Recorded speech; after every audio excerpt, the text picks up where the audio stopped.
Uh, Ontario. So it's Canada? Meanwhile, in Canada. Yeah. J as Osama. Okay. Interesting, I might watch that actually. When does it come out? Probably years ago. You know, for an IMDb page, it doesn't fucking tell me, like, at the top when it came out. I think it's fucking... Where is it? Isn't it came out 2008? 2009. Oh, 9. 2009. No, not terribly old. $1.5 million budget estimated. That's not too bad. Only gross 32,000 worldwide. Ooh, that's a budget. That's a flop. That's a budget squandered. That's absolutely that's unfortunate. It seems very, very, very specific, very niche movie though. So I guess. Well, you gotta think. It asks people to use their brain, and most people just aren't. Right. You're right. How do the infection work? Zombie?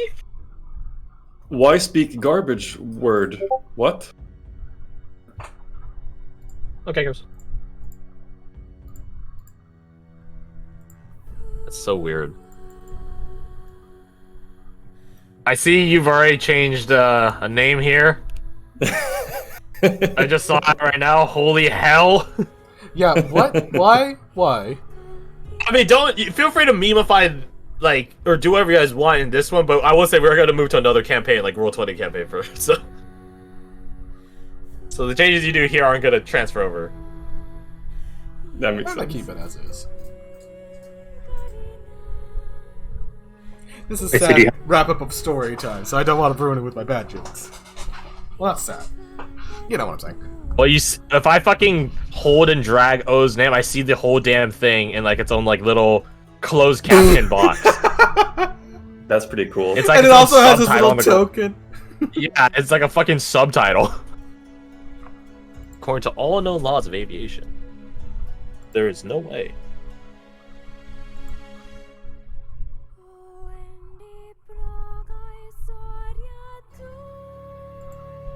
I love this music so much.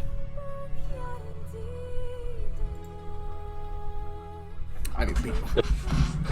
It plays when you're in the hub village, and it's just so calm and peaceful.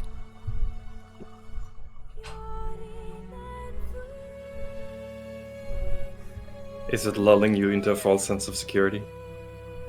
Maybe, because I could totally see how you could like have the village get attacked, and then you gotta fight in your own village. I can imagine that's probably what happens at some point. But until then, I'm gonna enjoy the chill music. Nice. As I teleport around being a ninja in Origami 2.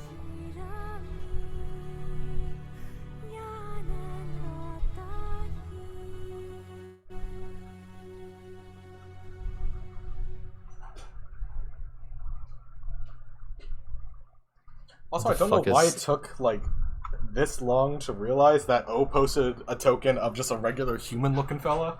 Like, yes, this is entirely me, isn't it? You don't think he'll play just a normal human? I'm pretty sure in the past he said, I will never play a normal human race again. Or something along those lines. Maybe he's tricking you. The fucking maybe he's brain bluffing. Yeah, maybe he's bluffing you. Maybe he is, and you're just getting bluffing. Maybe that's a polymorph, you know? Yeah, maybe he's a werewolf. There was another part maybe where it's he says... maybe it's a shapeshift. Yeah. There was another part where he said he makes characters that would not like to interact with the previous characters. So this person clearly loves dragons. Best friends with dragons. Bahamut's his homie. Profit. It just pops up like, yes, my name is Blaze, and it's just Raze. Because he wants to keep great-grandfather. Oh! I find this acceptable. That's fair. Oh yeah, one of my players, my Wednesday thing, he actually has like Zatch and stuff in his like backstory. Nice. And then I described that because he's playing a halfling, and he basically went hermit for 10 years, and then came back. And during that 10-year period is when the first campaign would have happened. So I described to him that when he first met Zatch, Zatch is on his like last coins and stuff like that, because that's what Zatch is. He's, you know, a mercenary venture going a bit awry. But I described to him 10 years later when he comes back, Zatch is like way more wealthy. And I like to attribute that it's because word got around that Marshall was with Zatch and stuff like that. And then Marshall saved the fucking world. I told him that, yeah, his character was on the peninsula, on the Fedajadin Peninsula, and I was like, you did hear about a group of people that got swallowed and didn't come back out of a dune worm, so that's pretty cool. And then he's like, wait, hold on. And then he went to go look through notes for like 3 minutes, and I was like, I can just tell you, it was them. Hi. Welcome back. Welcome back. Speaking Welcome of Dune, back. I just reread the whole book. It was it's pretty as good as I remember. Yeah, I mean, it's such a classic book because it has such its own like unique setting. Like it truly will stand the test of time because like it's really not held in relation into any particular like real life period. That's good. Yeah. Did you watch the movie? Really intelligent quotes in there too. I'll say I feel like sci-fi really holds up better than fantasy because it's predicated on a concept.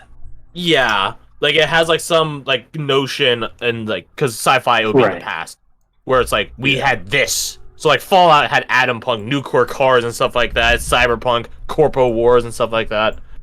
Dune is just so massively out there as well. Like, it's like, way out there. Psychic spice trade, you say?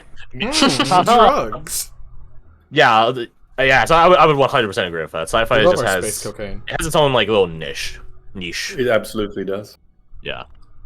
I love it. I should read Dune. I should read a lot of things. Maybe later. Anyways. For now. For now, you guys, so you guys would have been in the Stone Giant Outpost.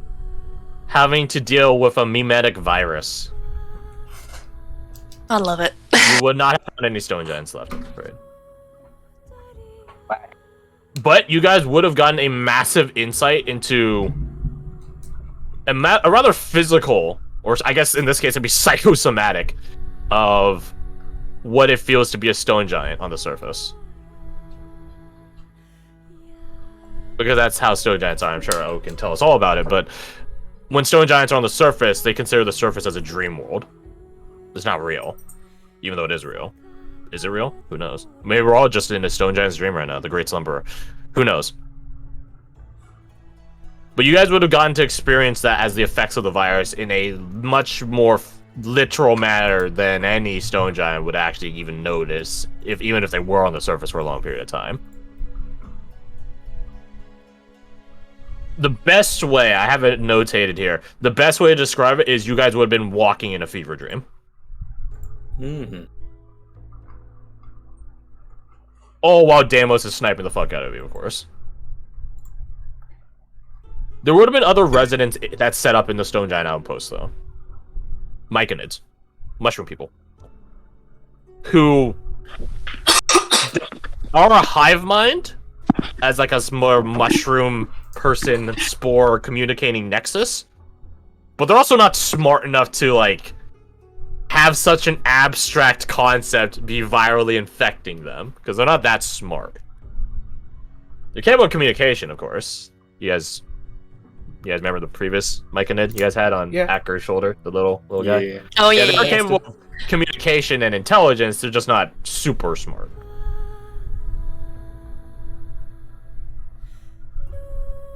You guys would have seen what happened with the Stone Giants as they were infected. And where did the infection come from? Well, it came from the traitors, of course! Everything bad on this continent is relating to the traitors, probably. Well, except the Scornkin, I guess. Well, actually, even them. If you guys did manage to defeat Deimos, which would have been a hell of a task, just even to be able to catch them, but that's the whole point of D&D, is you guys surprise me time and time again. And since I'm doing this hyper-narrative, I will assume you guys would have been able to catch him and prevent him from... Oh, well, he wouldn't bite the pill. Deimos is many things, but he's not a coward enough to take a suicide pill. He is a survivor, though. And a big point of surviving is he'll tell you stuff if you guys capture him. Because he doesn't care. despite working in and amidst the traders, he actually doesn't have a full trader mark. He has the best is like a second-class citizenship trader mark. Where he is still independent in his own thoughts and control. That was a major clause of his to work with the traders, is that he wanted to maintain who he was. He wasn't selling out to this Nexus Mind network that they're all in. That was a major clause for him, that he wasn't signing on that deep. He wanted to be his own man, his own independent agent. Exactly. Which means that he does have the liberties of divulging information if it saves his own skin. And this isn't something that you guys would catch him being like, oh, please let me go, please let me go. He would be very nonchalant about this. This is where you guys torture me. This is why I begin telling you stuff. Let's just skip it all, and I can just start telling you stuff. What do you want to know? This is all very business and matter of fact to him, which would probably be even more, if Varric were still alive at that point, even more infuriating for him. That being said, Deimos would have been smart enough to immediately try to snipe Varric and turn on an Annihilation Golem. Because he knows about the Annihilation Golem. Thanks, Vio.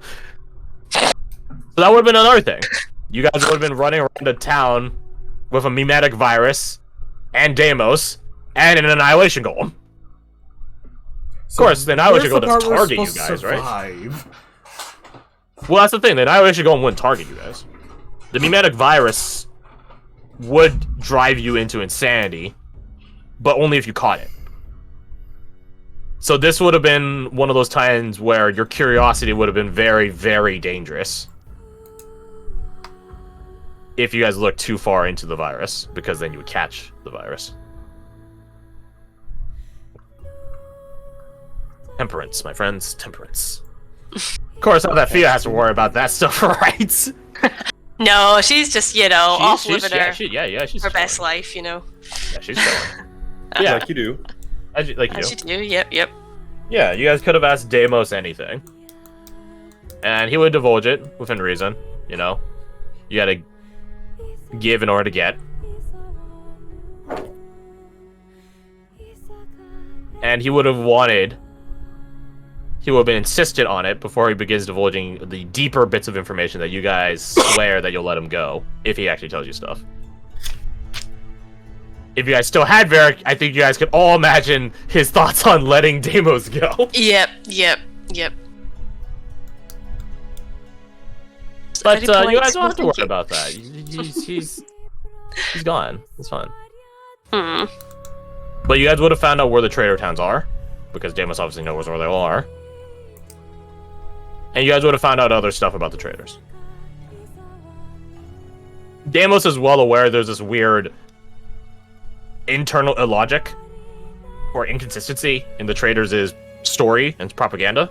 He's well aware of it, but he doesn't get paid to talk about it. He gets paid to be an absolute terror of an assassin. That's his job. He doesn't get paid to think. He doesn't care. He really doesn't. He is, by all accounts, neutral evil. So I'd ask you guys, and pretend as if you guys had Deimos, the man himself. I think I have his art, which is probably familiar to O, because I was like, hey, that's the same art I used for someone. Would you guys have asked him anything in particular? Wait, no, wrong channel. Fuck. There he is. Deimos. Oh, I would also say, Deimos would recognize Venian's mask.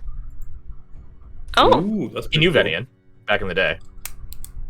Yes, Deimos is timeless, but I don't think that's very surprising. He knew Venian. He knew Benny. They're all in the same little circle. They can have their. He's private making less of an circle. argument for me to want to not kill him after the conversation.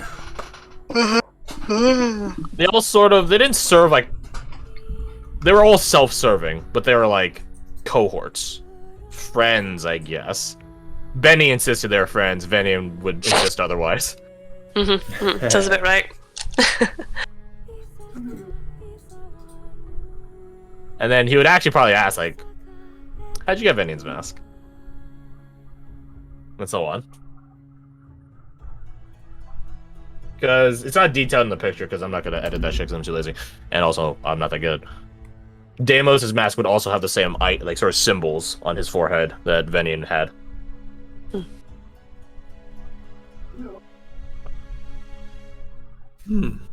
Interesting. Yeah, so Deimos did know Venian back in the day. He would remark that he always was idealistic. Sort of the antithesis of Deimos, who is rather disenchanted by every single thing in existence. No matter how powerful or great, he doesn't really give a shit. Gods, true, fell, archons, provincials, elves, all that. We're all just pieces on the board. Pawns can topple kings and vice versa, right? What would he know about, like, them trying to raise the Archon? Like, how close are they to actually succeeding in that? Not that close. Okay. Closer than you provincials would have liked, but not as close as they would be hoping for. He gives it, from how the estimates are going, another less than a year. Less than a year, more than half a year, so like 8 months or so. But they have been fast. Like they've kicked up their drive as of late, and he imagines that's because of you guys. Like the colonies in general, or our group specifically? You in specific.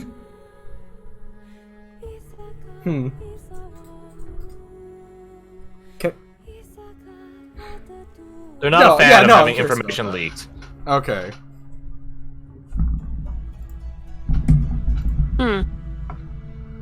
Well, you're welcome, I guess. He would have recognized Ori.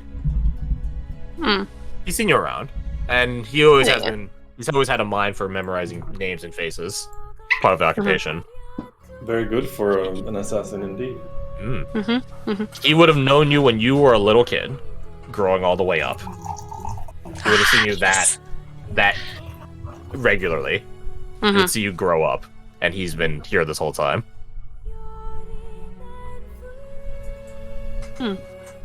He says your parents are still around. They're still alive. They're still looking for you. To the best of their extents, of course. They can't just go walk around the place like him. But they are still looking for you.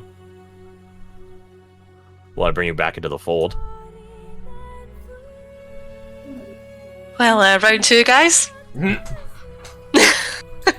He remarked that you were kidnapped from the traders, and they don't know what happened to you. Which is a major security breach, by the way, for traders, right? Like, how do you not know what happens when you guys are all a part of the same network? When you're like the all-knowing group of powerful beings, how the fuck do you not know something? And this would have been a revealing moment, or maybe not revealing, but it would have been a confirming moment. Like, if they are all part of the same network, so to speak, mental, mystical network. But it's not like there's a connection running, or like a camera on them at all times, not unless they, warrant it.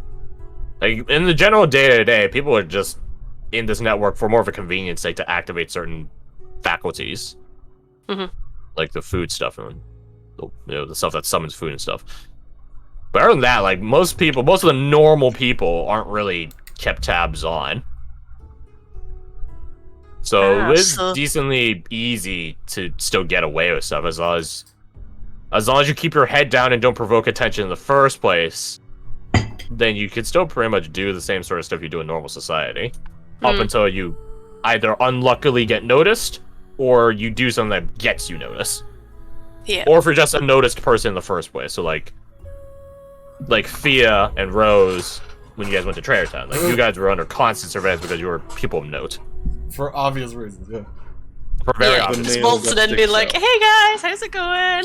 Here's a question I'm not sure if he could answer. Would he have any knowledge of if Fia tried to keep back any information? Or was she just an open book? He would remark that she was an open book whether she liked it or not. He doesn't know if she was or wasn't, but he can say the end result regardless of what her intent was. She would have been opened up. Degree of compliance irrelevant. Yeah. He just knows how the traders work. Like, that's pretty standard procedure for people of note to get their minds given the thorough run-through for information. But was she even aware of that even happening? Like, if they were trying to, like, open her up? They would allow you to say it in the first place if you wanted to open up in the first place. If you said no, then they would start doing it subtly. Yeah. And if you start proving too much resistance to that method, they would do it forcefully. Well. So he doesn't Like know, but he just knows a regular rigmarole of being inducted into the traders as an outsider. Yeah. You don't have a choice. Really. Yeah. You just have a choice of I feel how as easy it's gonna though, be. if not you guys as a group, then Ruhan would inquire on Annabelle Dresden. He knows her. And if anything, like, he probably commend you guys for getting her back into the traders' ranks, considering how she was at the bottom of the sea in an undead town for centuries. Yeah, He'd probably say that's a research on hell of a that? task even in his book. Yeah. But to be fair, it's not his job to bring people back, it's his job to take them out. So Yeah, I pretty much hate him now. Yeah. Yeah. I was neutral before, but now I hate him. Yeah. Hey, you did good. I will fucking destroy you. How about just like infiltration capabilities? Like what information Of the can we get traders? Yeah. Well, not for them to Like, infiltrate our just group. you but guys us to infiltrate them, or vice versa? Us to get in there. Maybe not our group specifically, but like information to help. Like It would have been very, very hard, considering how most mundane faculties require a trader mark. right. The most basic. Which is why he's like, this thing is really good, but they are better higher scale ones, and he would point at his own like mark. Yeah. There are better and higher scale ones. This gets me to It's the like bathroom, clearance but it doesn't levels. get me It's into like, the it's like a labs. key card built into you. Yeah. So it's like it gets him in the bathrooms, but it doesn't get him into like the laboratories with secret information kind of shit. Not unless you're quit for it. Yeah. Okay. They all look the same, which is the more confusing thing. They all look the same. It's just that the network knows which current level you are.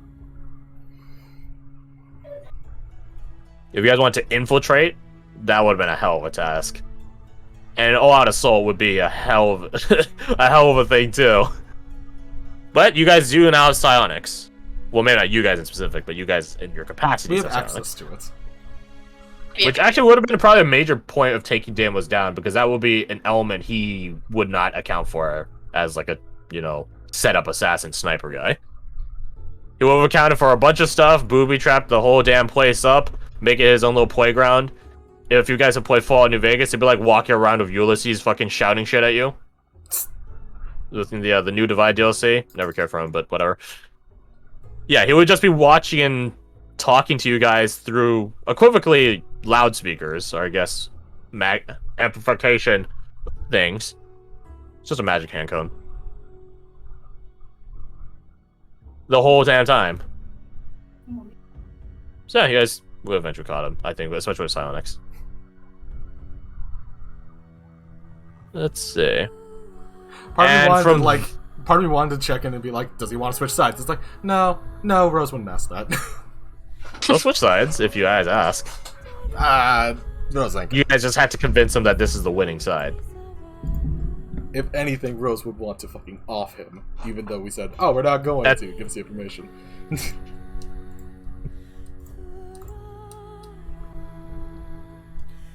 If he were in your shoes, he would do the same thing. Yeah, fair enough. He doesn't discredit you for wanting to off him. He knows what he's about. He knows what he's done. He's not a guy looking for redemption. He's just a guy looking to just do the thing he's really good at. Because it's fun. It's fun showing off your prowess. Yeah.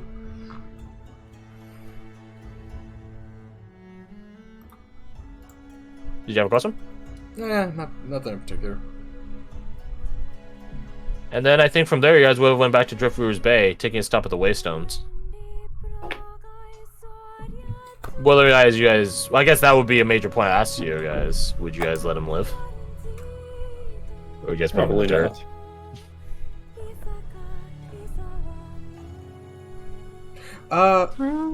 Question, Crash. Yes. If someone is, say that you swear it thrice to not kill someone, Mm. and then they are unmade via, for example, Annihilation Golem, because of your direct action, would that make you a oath breaker?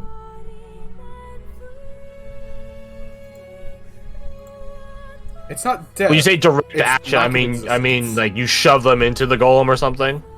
Yeah, for example, hypothetically. It would. Theoretically. If you brought them in proximity of the golem, it wouldn't. But if you directly shove them into it, it would. The same way pushing someone onto spikes would make you their killer, because they weren't going to fall Yeah. into spikes before. Yeah, I can see the logic. Nice. Because then I'll say, it's like, if you pull the trigger on a gun, the gun wasn't going to shoot him naturally. The gun didn't ask to shoot him. It was you pulling I the trigger. didn't kill him. The bullet did. The bullet killed him. The sudden lead poisoning killed him. Yeah, it Acute operated lead a similar poisoning. logic of he was not going Yeah. to die up until something acted to get him killed, which would have been you. No matter whether pulling a gun or push him into a golem, it would be you. Pulling a gun, pulling the trigger on the gun. But if you just brought him in proximity of the Annihilation Golem and the golem went and walked over and slapped him and absolved him of existence, then you're free. Because then it's a golem that did it. Gotcha. Part of me wants to Excuse say, like, oh, Rose would be against offing him because of, you know, the deity that she works under. But also, if she's just, like, not there for people to make decisions and she just lives with other people's decisions, that's, who cares? The good thing you chose a god of civilization, not the god of justice. Yeah.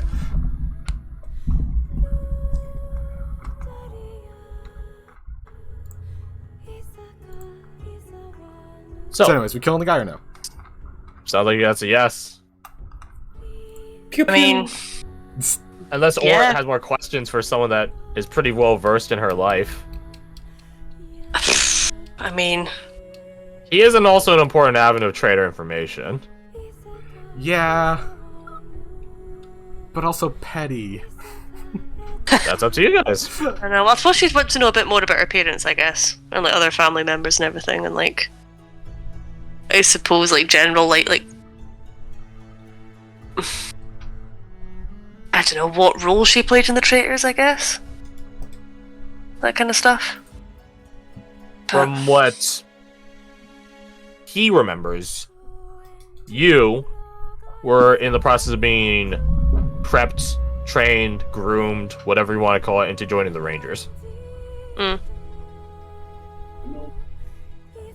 The ones that are more in the thick of things, less the ones that use guns, the ones that... Well, they probably still use guns, but close quarters guns, as opposed to long distance shooting. There is a divide in what the trade, or not what the traders, the Rangers, amidst the traders can, like, their faculties, their capabilities. They're the ones that go ranging like the ones you guys met, and they're the ones that do defensive expeditions. These are the ones that are more close to hometown territory. So very similarly to the provinces, they would go on expeditions, go neutralize a threat, and then come back. Mm. He doesn't know which one you're going to be sent into. Probably the latter, but he can't confirm that. Yeah. Especially given that your family's history has a reputation of dealing with monsters.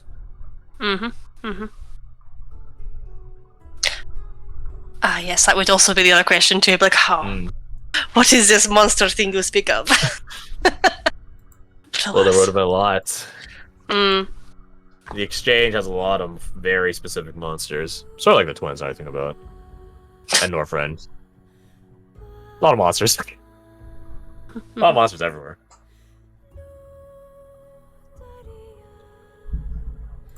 He can't verse you in all the monsters your family dealt with, because he doesn't know your family from its historical values. He only knows it from its recent values as traders. Yep. Or the ones he's been in contact with, anyway. The ones he's been in contact with. But to be fair, he gets around all the trader towns, so he's always on the move. He's always on deployment. Not that he minds. If anything, he likes to work. Keeps him busy. He would say that he doesn't get why the traders even have defensive expeditions, considering how the Archon can, or has in the past, influenced Scorncan in the first place. So he's just like, why don't you just do it again? Which will probably be a major pinging point for Abigail. And Varric if you're still around, but I don't think he's around at this point. Keck. The Scornkins' Night of Tempest Cataclysm event was spurred on by the Archon. Like, that was, in matter of fact, caused by the Archon. A good reset button for the continent. Charming. And A good cleanser. A good cleanser. The thing Good that stopped exfoliant it. for the body. Mm.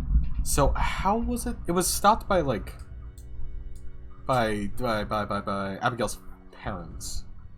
Casimir. No, No. Okay. So then what did it? they killed the leader Scornkin. It took a lot of sneaking around in hostile territory. It took a very, very, very dedicated sniper. And a lot of distraction teams. With the last survivors of Driftweaver's Bay bunched up in the edge of town. But they did do it. Because that's the thing, right? Scornkin all fight amongst themselves. Up until one of them rose up and united them all. The one that was lifted up was chosen. It wasn't luck, it wasn't skill or prowess or charisma, whatever charisma monstrous creatures like that can have. He was picked. He was picked by the Archon. Then why were the Scornkin attacking the trader towns as well? Because that's just what their nature is. They go kill things. Right. But the thing is, they have better things to do than fight trader towns where they're just weathering the storm. They can go fight the weaker towns. And the traders had heads-up notice. Shelter in place.